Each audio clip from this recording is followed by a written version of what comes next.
మాజీ మంత్రి అంబటి రాంబాబు గారికి న్యాయస్థానంలో భారీ ఊరటైతే లభించింది. గుంటూరులో ఉన్నటువంటి స్పెషల్ మొబైల్ కోర్ట్ ఆయనకు బెయిల్ మంజూరు చేయడం జరిగింది.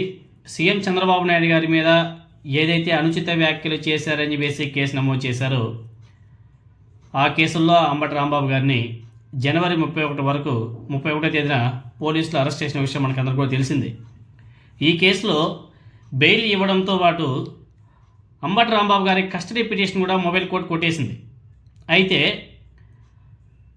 మెడికల్ కాలేజీల ప్రైవేటీకరణకు వ్యతిరేకంగా నిర్వహించినటువంటి ర్యాలీ కేసులో అంబటి రాంబాబు గారు ప్రస్తుతం రిమాండ్లో ఉన్నారు. ఈ కేసులోనే బెయిల్ లభిస్తే అంబటి రాంబాబు గారు విడుదలయ్యే అవకాశం కూడా ఉంది లాయర్లు వాళ్ళు చెప్తున్నారు. అదేవిధంగా ఇదిలా ఉంటే హైకోర్టులో అంబటి రాంబాబు గారికి కీలక ఊరటైతే లభించిన విషయం తెలిసిందే. కానీ ఆయన మీద నమోదైనటువంటి 35 కేసుల్లో అరెస్ట్ చేయవద్దని చెప్పేసి హైకోర్టు ఆదేశాలు కూడా జారీ చేసింది. అలాగే క్రిమినల్ ప్రొసీజర్ కోడ్ 41A ప్రకారం నోటీసులు ఇచ్చి విచారణ చేయాలని చెప్పేసి పోలీసులను ఆదేశిస్తూ 35 కేసులకు సంబంధించి దాఖలైన క్వాష్ పిటిషన్ మీద విచారణను హైకోర్టు మార్చి 2వ తేదీకి వాయిదా వేసింది. అప్పటి వరకు అరెస్ట్ చేయవద్దు అని చెప్పేసి ఏపీ హైకోర్టు ఆదేశాలు కూడా ఇవ్వడం జరిగింది. మీకు అందరూ కూడా తెలిసిందే, ప్రభుత్వ మెడికల్ కళాశాలను ప్రైవేటీకరణ చేస్తున్నటువంటి కూటమి ప్రభుత్వానికి వ్యతిరేకంగా వైఎస్ఆర్ కాంగ్రెస్ పార్టీ భారీ ర్యాలీ నిర్వహించింది.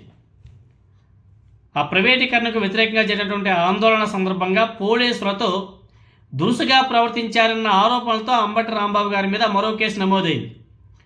ఈ కేసులో పీటీ వారెంట్ ఆధారంగా రాజమండ్రి నుంచి గుంటూరు కోర్టుకి అంబటి రాంబాబు గారిని పట్టాభిపురం పోలీసులు తరలించారు.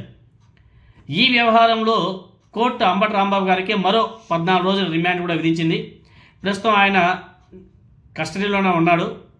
మొత్తంగా ఒక కేసులో బెయిల్ లభించినప్పటికీ మరో కేసులో రిమాండ్ ఎక్స్టెండ్ అవ్వడం జరిగింది. అంబటి రాంబాబు గారు విడుదల మీద ఇంకా కొంచెం సస్పెన్స్ అయితే ఉంది. రాబోయే రోజుల్లో మెడికల్ కాలేజీల ప్రైవేటీకరణ కేసులో కోర్టు తీసుకునే నిర్ణయం చాలా కీలకంగా మారబోతుంది. అయినా కానీ అంబటి రాంబాబు గారు అయితే చాలా స్ట్రాంగ్గా ఉన్నాడు. ఆయన ఈరోజు కూడా నడుచుకుంటూ వెళ్ళేటప్పుడు చూపిస్తూ అసలు ఆయన ఫేస్లో ఎక్కడ కానీ భయం ఏం లేవు. చాలా ధైర్యంగా ఉన్నాడు. ఏం చేసుకుంటారో చేసుకోండి అన్న రీతిలో ఉన్నాడు ఆయన. మీ మీద రాష్ట్ర వ్యాప్తంగా 40 కేసులు 50 కేసులు నమోదయ్యాయంటే ఇవేనా ఇంకా పెట్టుకోండి అని చెప్పేసి ఆ లెక్కలో ఉన్నాడు ఆయన ఎక్కడైనా తగ్గట్లే. ఎందుకంటే రాజకీయాలు ఉన్నప్పుడు రాజకీయ నాయకులకి ఇవన్నీ కూడా పరిపాటి, ఇది కొత్త ఏం కాదు. చంద్రబాబు నాయుడు గారు లాంటి వ్యక్తినే 58 రోజులేమో రాజమండ్రి సెంట్రల్ జైల్లో పెట్టారు. అలాంటిది అంబటి రాంబాబు గారు అదే జైల్లో ఉంటే తప్ప